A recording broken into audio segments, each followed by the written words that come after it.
Ask టాక్స్కి స్వాగతం. నా పేరు నాగిరెడ్డి, వ్యక్తిత్వ మరియు మానసిక వికాస నిపుణుడిని. ఈరోజు మనం లక్ష్యాలని ఎలా ఏర్పరచుకోవాలి, లక్ష్యాలు ఏర్పరచుకోవడానికి ముందున్నటువంటి ప్రక్రియ ఏంటి. సహజంగా మీరు ఎక్కడ చూసినా, ఎవరిని అడిగినా, ఏది మాట్లాడుతున్నా ప్రతి ఒక్కరు ఈ మధ్యకాలంలో లక్ష్యాల గురించి మాట్లాడుతున్నారు. జీవితంలో లక్ష్యం లేకపోతే ఎలాగయ్యా? లక్ష్యం గురించి మనం ప్రతిరోజు కష్టపడాలి అంటే ప్రతి చోట వినిపిస్తున్నమాట. అంటే స్కూల్స్, కాలేజెస్లో కూడా టచ్ చేస్తారు.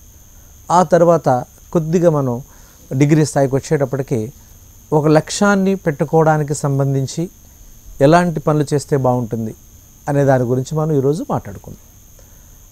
లక్ష్యానికంటే ముందు అంటే మనందరికీ తెలుసు, మనం చిన్నప్పుడు మనం ఎయిమ్, ఆబ్జెక్ట్ అనే పదాలు వాడేవాళ్ళు. వాట్ ఈజ్ యువర్ ఎయిమ్ అని అడుగుతుండేవారు. అసలు what is your object? So మనం కొన్ని పదాలను చూసినట్లయితే ఇమాజినేషన్, వాంట్, విష్, ఇవన్నీ మీరు గమనించినట్లయితే నేను ఇలా అనుకుంటున్నాను, ఇలా కావాలనుకుంటున్నాను, నేను కోరుకుంటున్నాను. చూడండి, ఇవన్నీ మనం గమనించినట్లయితే అంటే నాకు ఇది కావాలి, నేను ఇలా కావాలనుకుంటున్నాను, నేను ఇలా అవుతాను. అనుకోవడం వేరు, అనుకున్న దాన్ని సాధించడం వేరు. దీన్ని ప్రధానంగా ఒక 4 భాగాలుగా మనం డివైడ్ చేసుకుంటే, మొదటిది ఇమాజినేషన్ అంటే ఊహ. ప్రతి మనిషికి ఊహ ఉంటుంది, ఊహించుకుంటూ ఉంటారు. అది గతంలో జరిగిన దాన్ని మెమరీస్గా ఊహించుకోవడం, భవిష్యత్తులో జరగబోయేదాన్ని కూడా ఊహించుకోవడం. ఇలా చేస్తే ఎలా ఉంటుంది, ఇలా ఉంటే ఎలా బాగుంటుందని ఊహించుకుంటుంటారు. ఊహ తప్పు కాదు. అయితే అన్ని ఊహలుగానే మిగిలిపోతేనే జనాలు మనల్ని కామెంట్ చేస్తూ ఉంటారు. మరీ ఊహల్లో బతకరా అంటుంటారు. అంటే ఊహ ఉండాలి. ఆ ఊహ ఎలా మారాలంటే, ఆ ఊహ తర్వాత మన తర్వాత పదాన్ని డ్రీమ్గా చెప్పుకోవచ్చు. అంటే అది కలగా మారాలి. కళ అంటే మనం నిద్రపోతున్నప్పుడు, నిద్రపోయిన తర్వాత, అంటే కలాం గారు రాకముందు, కలాం గారు వచ్చిన తర్వాత మనం గమనించినట్లయితే, కలాం గారు రాకముందు కళల గురించి చాలామంది మాట్లాడారు. కానీ అబ్దుల్ కలాం మహాశయుడు వచ్చిన తర్వాత కళలు కనండి, వాటిని సాకారం చేసుకోండి, వాటిని నిజం చేసుకునేంత వరకు మీరు ప్రయాణం చేస్తూనే ఉండండి అని చెప్పడం జరిగింది. అంటే మనం భోజనం అయిన తర్వాత, పడుకున్న తర్వాత వచ్చే కళలు కాదు, నీకు నిద్రపోతున్నప్పుడు కూడా తెలియకుండా మెలకు వచ్చి ఒక విషయాన్ని నీకు గుర్తు చేసేదాన్ని కళ అని అంటారనేది కలాం గారు మనకు చెప్పడం జరిగింది. అంటే ఒక కళ నిద్రపోయిన తర్వాత వచ్చేది కాదు, నేను నిద్రపోకుండా ఉంచేది కళ. అంటే అది వస్తూ ఉంటుంది మనకు. అది చేయలేకపోతే నేను ఉండలేననే స్థితి ఒకటి మనకు రావాలి. అంటే మనం ఇమాజినేషన్లోంచి మనం డ్రీమ్లోకి వచ్చిన తర్వాత, అంటే అది డ్రీమ్గా మారాలి. ఇమాజినేషన్స్ చాలా ఉంటాయి, అందులో కొన్ని మాత్రమే డ్రీమ్స్ అవుతాయి. ఆ డ్రీమ్స్ కాస్త డిజైర్గా మారాలి. అంటే అది మన కోరికగా మారాలి. అంటే కోరికలు మనకు చాలా ఉంటాయి. ఉదయం లేచిన దగ్గర నుంచి రాత్రి పడుకునేంత వరకు, మనం హై స్కూల్లో లైఫ్ స్టార్ట్ చేసిన దగ్గర నుంచి డిగ్రీ లైఫ్ వరకు అనేక రకాల కోరికలు ఉంటాయి. కొన్ని కోరికలు తీరతాయి, కొన్ని కోరికలు తీరవు. అందుకే కాబోలు మీకు తెలుసో తెలీదు, మన భారత రాజ్యాంగం ప్రకారం, అలాగే మనకున్నటువంటి ఇండియన్ పీనల్ కోడ్, ఉరి శిక్ష వేసిన తర్వాత నీ చివరి కోరిక ఏంటని అడుగుతారట. ఇది చాలా సందర్భాల్లో మనం చూసాం. అంటే చనిపోతున్న వ్యక్తికి కూడా కోరిక మిగిలిపోతుంది. అంటే కోరికలకి చావు లేదు, ఆ కోరిక ఉంటూనే ఉంటుంది. అయితే ఈ కోరిక బలంగా ఉండాలి. ఎవరికైతే బలమైనటువంటి కోరిక ఉంటుందో వాడు తప్పనిసరిగా లక్ష్యాలను ఏర్పరచుకుంటారు. అంటే ఇందాక మనం చెప్పుకున్నట్టుగా ఇమాజినేషన్ ఏదైతే ఉందో, ఊహ కళగా రూపాంతరం చెంది, అంటే కొన్ని రూపాంతరం చెందుతాయి. ఈ కళల్లో కొన్ని మాత్రమే కోరికలుగా రూపాంతరం చెందుతాయి, ఒకటో రెండో. అయితే ఇక్కడ పెద్దలు ఏం చెప్తున్నారంటే, మేధావులు, దీని మీద రీసెర్చ్ చేసిన వ్యక్తులు ఏం చెప్తారంటే, నీకు మామూలు కోరుకుంటే కుదరదు, డిజైర్ ఉంటే కుదరదు, అది బర్నింగ్ డిజైర్ అయి ఉండాలి. అంటే నిరంతరం దానితో నువ్వు మమేకమై, దానితో నువ్వు ట్రావెల్ చేస్తూ ఉండాలి. ఎక్కడికి వెళ్ళినా, నువ్వు ఏ పని చేస్తున్నా ఆ కోరిక నిన్ను టచ్ చేస్తూ ఉండాలి. అంటే అది బర్నింగ్ డిజైర్గా ఎప్పుడైతే, అంటే అది చేయకుండా నేను ఉండలేను, అది లేకుండా నేను ఉండలేని స్థితి ఒకటి వచ్చేయాలి.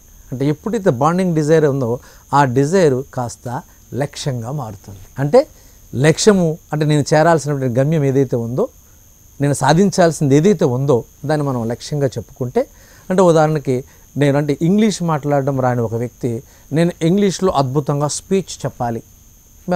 మీరు యూట్యూబ్లో చూస్తుంటారు చాలామంది, నేను అసలు నాకు 15 ఏళ్ల క్రితం నాకు ఇంగ్లీష్ మాట్లాడడం చేత కాదు, ఈరోజు ఇంగ్లీష్లో అద్భుతంగా నేను స్పీచ్ మాట్లాడగలను, పుస్తకాలు కూడా రాయగలను చెప్తుంటారు. ఒకసారి మీరు ఎగ్జాంపుల్ అంటే ఆయనకు 15 ఏళ్ల క్రితం 20 ఏళ్ల క్రితం అది ఒక ఊహ, ఆ ఊహ కాస్త కలగా మారి ఆ కళ కోరికగా పరిణామం చెంది అది లక్ష్యంగా అయిన తర్వాత అది ఆయన ఈరోజు జీవనోపాధి అయింది. ఒకప్పటి బలహీనత ఈరోజు బలంగా మారింది.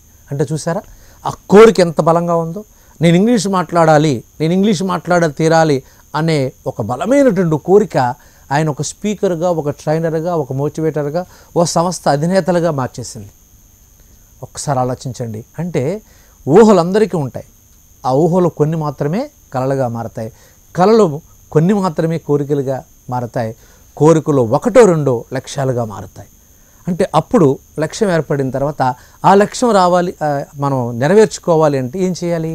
సో ఇమీడియట్గా మనకున్నటువంటి అంటే మనకు సంబంధించినటువంటి స్వాట్ అనాలిసిస్ అంటారు, చాలామంది పెద్దలు చెప్తుంటారు. అంటే మనకున్నటువంటి స్ట్రెంగ్త్, వీక్నెస్, ఆపర్చునిటీస్ మరియు థ్రెట్స్. సో మనకున్నటువంటి ఇది స్ట్రెంగ్త్ బలం ఏంటి? మనం మాట్లాడుకున్నది శారీరక బలం గురించి కాదు, మానసిక బలం. అంటే ఏదైనా ఒక పని చేస్తున్నప్పుడు నువ్వు ఆ పని మీద ఎంత స్టాండ్ అయి ఉన్నావు. అనుకుని చేయకుండా మానేస్తే కుదరదు. అంటే అనుకుంటే మనం నాకు అనుకున్నట్టుగా నీకున్నది, నాకు పలానా లక్ష్యం ఉందని చెప్తున్నారు చాలామంది. ఈ మధ్యకాలంలో పిల్లలు అప్ టు డిగ్రీ వరకు మనం క్లాసులు శిక్షణా తరగతులు నిర్వహిస్తున్నప్పుడు చెప్తుంటారు, నేను పలానా కావాలి అంటుంటారు. అంటే అవన్నీ కూడా అయితే డిజైర్స్ అవుతున్నాయి, లేదా డ్రీమ్ అవుతుంది, లేదా విష్ అవుతుంది, లేదా వాంట్ అవుతుంది, గోల్ అవ్వట్ల. గోల్ ఎలా కావాలి, గోల్ ఎలా జరగాలనే అంశం మీద వాళ్ళకి సరైన క్లారిటీ ఇవ్వలేకపోతున్నారు. బట్ ఈ రోజుల్లో మనకున్న గొప్ప సౌకర్యం ఏంటంటే చాలామంది వ్యక్తిత్వ వికాస నిపుణులు కానీ, సైకాలజిస్టులు కానివ్వండి, చాలా మన వివేకానంద సేవా సమితులు, రామకృష్ణ మఠం ద్వారా కానీ వీటి మీద మనకు అద్భుతమైనటువంటి లెక్చర్స్ ఇప్పిస్తున్నారు. సో ఇక్కడ మనం లక్ష్యం పెట్టుకున్నప్పుడు ఆ లక్ష్యానికి సంబంధించినటువంటి ఒక ఆలోచన ఏంటి అంటే నిన్ను నువ్వు ఒకసారి ఆత్మ పరిశీలన చేసుకోవాలి. నాకున్న బలం ఏమిటి, నాకున్న బలహీనత ఏంటి, నాకున్న అవకాశాలు ఏంటి, నాకున్న ఇబ్బందులు ఏమిటి. ఒక పల్లెటూరులో ఉండే వ్యక్తి, ఒక తెలుగు మీడియంలో చదువుతున్న వ్యక్తి సిటీకి వచ్చి సిటీలో ఒక అద్భుతమైనటువంటి ఒక ఇన్స్టిట్యూషన్స్ పెట్టాలి అంటే ఆయనది చిరకాల వాంఛ. ఆ కోరికని తీర్చుకోవడానికి ఆ వ్యక్తి సుమారుగా 20 ఏళ్ల పాటు సుదీర్ఘమైనటువంటి శ్రమ చేసి ఫలితాన్ని పొంది ఏమీ తెలియని ఒక వ్యక్తి 20 years బ్యాక్ ఈరోజు ఒక చాలా అత్యున్నతమైన స్థాయిలో ఉన్నటువంటి వ్యక్తులను మనం చాలామందిని ఈరోజు సొసైటీలో చూస్తున్నాం. అంటే కోరిక బలంగా ఉన్నప్పుడు, నీ బలాన్ని బలహీనతను అంచనా వేసుకున్నప్పుడు బలాన్ని మరింత బలోపేతం చేసుకోవాలి, బలహీనతలు నెమ్మదిగా తగ్గించుకోవాలి. బలహీనత లేని వాళ్ళు ఎవరు ఉండరు, ప్రతి ఒక్కడికి బలహీనత ఉంటుంది. తన బలహీనతను గుర్తించడం కూడా బలమే అంటాడు ఒక ఆయన. బలహీనత లేకపోవడం అనేది చాలామంది ఉంటారు, నాకు ఎలాంటి బలహీనతలు లేవని. కాదు, అందరికీ ఉంటాయి. అయితే కొందరు బలహీనతలను వ్యక్తపరుస్తారు, కొందరు బలహీనతల్ని వ్యక్తపరచలేరు. కానీ బలహీనతను కూడా బలంగా చేసుకునే వ్యక్తులు కొందరు ఉంటారు. ఇది ఎక్కువగా సినిమా డైరెక్టర్ చేస్తూ ఉంటారు. కొందరు యాక్టర్స్కి కొన్ని బలహీనతలు ఉంటాయి. బలహీనతలు అంటే శారీరకంగా వాళ్ళు డిఫరెంట్గా ఉంటారు. కానీ అలాంటి వాళ్ళని కూడా స్టార్స్ని చేసి వాళ్ళని కూడా వాళ్ళు టీవీలోని సినిమాలను యూజ్ చేస్తారు. అంటే డైరెక్టర్ తాలూకా ప్రతిభ, క్రియేటివిటీ అని కూడా అంటుంటాం కదా మనం. సో ఇక్కడ మీరు గమనించాల్సింది ఏంటంటే నాకున్న బలం ఏంటి అంటే నేను ఏదైనా ఒక పని చేస్తాను అనుకున్నప్పుడు నేను ఎంతవరకు దాని మీద స్టాండ్ అయి ఉంటాను. ఎవరైనా డిస్టర్బ్ చేస్తే ఇమీడియట్గా ఎవరైనా నన్ను నువ్వు చేయలేవులే అని అన్నారనుకోండి, ఇమీడియట్గా మనం కాస్త బలహీనపడిపోతాం.